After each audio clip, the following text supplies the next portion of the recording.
Welcome to another edition of Frankly Green Bay, brought to you by Terra Verde Coffee in Chilton, Wisconsin.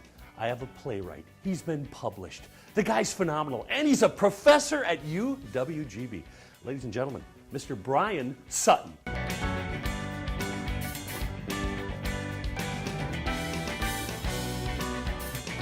And welcome to Frankly Green Bay, of course, brought to you by Terra Verde Coffee.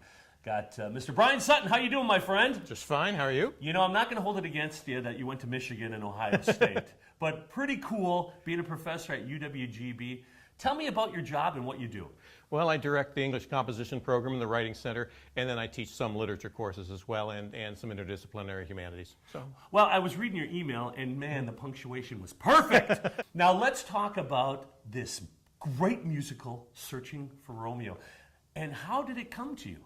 Well, my daughter claims that I mentioned it to her earlier than this, but I was on a long car trip in January of 2009. It seemed to come to me then and just wouldn't let go of my head. And when you're in a long car trip, you got nothing else to distract you. Pretty much the whole time I was thinking different things I could do with the show. When I got to my destination, I just got out a notebook and wrote down everything that I could remember from that. In 2012, you did it at the university, right? Right. And I heard that it was sold out. And Yeah, it's not that hard to sell out because it was in the Gene Widener Theater. It's in the Widener Center, but where the Widener's main theater holds 2,000, the JWT, Gene Widener Theater, holds maybe 75. Yeah. But we had 3 performances. We added a matinee when the first 3 sold out.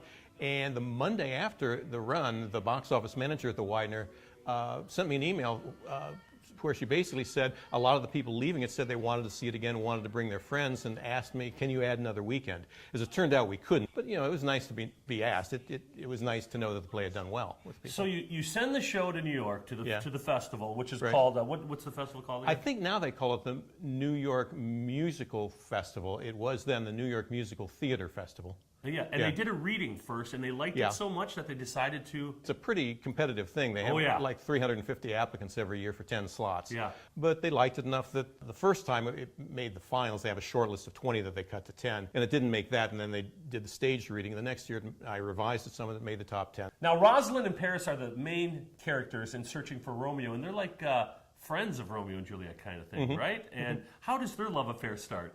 Well, basically, Rosalind and Paris are minor characters in Shakespeare's Romeo and Juliet. In Romeo and Juliet, Romeo has this big crush on Rosalind, and then he meets Juliet, and of course it's Rosalind who he forgets she ever existed.